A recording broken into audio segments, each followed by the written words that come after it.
Hi, I'm Sarika Benjamin and welcome back to my channel Benji's Home Cooking, and today we will be making chana masala. If you enjoy this video, please like, share and subscribe, and do not forget to press the bell icon so you're notified every time we upload a recipe. So today's recipe chana masala is a very nutritious and a wholesome recipe, and it tastes almost like the chana masala you would buy in a restaurant. To make the chana masala, I have soaked the black chickpea or the black chana overnight. You can soak it for 6 to 8 hours in normal water. Add it to a pressure cooker and we will cook it for about 4 to 5 whistles with 1 cup of water. The water just needs to cover the chana, that will be enough. To it, we will add a teaspoon of salt so that they are well flavored. Mix it well and we will pressure cook it now. It has to be well cooked but not mashed. After 4 whistles, you will see this is how our chana looks. It is well cooked but yet firm. From this cooked chana, I have taken about 2 to 3 tablespoons and set it aside, and I will show you how we will use it during the recipe. Take a sprig of curry leaves, 1 large onion chopped, 1 large tomato chopped, a teaspoon of ginger and garlic paste, a teaspoon of red chili powder, half a teaspoon of turmeric powder, 3/4 teaspoon of coriander powder, 1/4 teaspoon of hing or asafoetida, a teaspoon of cumin or jeera, half a teaspoon of chaat masala, a tablespoon of kasuri methi, half a teaspoon of garam masala, half a lemon. You can also use tamarind pulp, a teaspoon if you have, slit green chilies for tempering, and about a chili for seasoning, ginger juliennes about a tablespoon, and some fresh coriander that is washed and chopped. So to start with, we will keep a pan and add about 2 tablespoons of oil. To it, add cumin seeds. Once it splutters, I will add the curry leaves and some onions to it. Now we need to fry the onions only till they are nice and brown. We don't need to over brown it. Just a light brown texture and color will be good.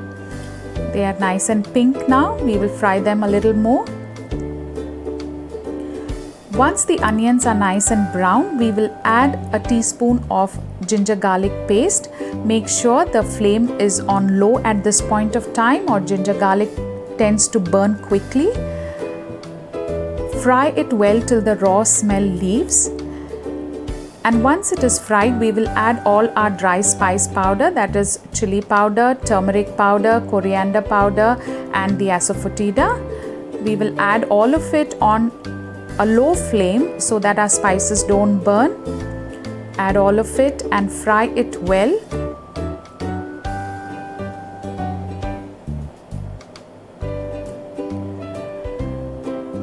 Once the spices are well fried, we will add the chopped tomatoes to it.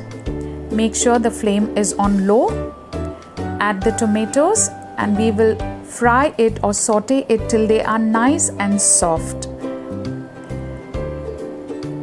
You can add a little bit of water so that the spices don't stick to the bottom of the pan and all the spices release their flavors well. Now while our tomatoes are getting cooked, the 3 tablespoons of chana that I had set apart, we are going to just run it in a mixie to a fine powder. Now we do this because this is what gives a body to our gravy or thickness. Many people use gram flour, but since we already have boiled chana, we are just going to run it in the mixie. Our tomatoes are nice and soft.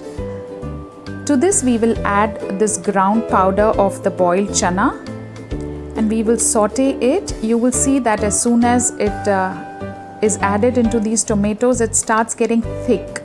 This is exactly how our gravy will be nice and thick in the end. So once you have added this, we will add the boiled chana. I am also using the water, the leftover water that was in the chana in the pressure cooker after we have cooked it. Do not discard that water.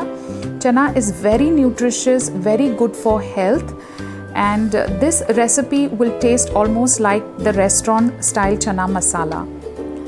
Add a cup of water to it and let it boil. When I made this recipe for the first time, my children were able to reconnect it to the restaurant that we generally visit to eat our chola puri or chana and puri. So please do try this recipe. You will really enjoy it. Once it comes to a little boil, add salt to season. Remember, we have already added some salt while boiling the chana in the pressure cooker. So be mindful of the quantity that you will be adding. Once the chana masala is coming to a nice boil, we will add the garam masala. This is half a teaspoon of garam masala, a tablespoon of kasuri methi, and half a teaspoon of chaat masala. To this, we will add juice of half a lime. Sometimes I also use tamarind pulp, a teaspoon or two, depending on how you like the tanginess to be, and mix it well. You will see that there is water content in it, but it is going to thicken as it boils. The powdered chana is going to give it a nice thickness, and it thickens when it cools as well. So do not worry about the gravy. We need a little water in it. Now while the gravy is boiling away, I'm going to make a tempering specially for this, which gives it that extra flavor. A teaspoon of ghee and about 2 teaspoons of oil. We are going to heat it well. Do not skip this step. Once heated, add slit green chilies and the ginger juliennes and fry it well. I had chopped some green chilies which I forgot to add in the seasoning right at the beginning. So instead of wasting them, I'm going to add those as well. And a little bit of chopped coriander. Some you can keep it for garnishing and some in this, and add this tempering to the chana, to the boiling chana masala. This is what gives it a restaurant style flavor. So do not miss on this step. Do not cut on the ghee. Maybe you can reduce the oil and ghee, but don't skip the step of using ghee and oil in this. Just spread the tempering all over the chana masala and let it boil. Do not mix it, just let it be there. Boil it for a while. Let it boil for a couple of minutes and our chana masala is ready. It smells amazing and it tastes extremely delicious. Serve it with hot puris or fulka rotis or chapatis, the way you would like to enjoy your chana masala. Do like, share and subscribe, and leave your feedback in the comment section. If there is any recipe you would be interested to learn, do let us know in the comment section and we'll try our best to bring it to you.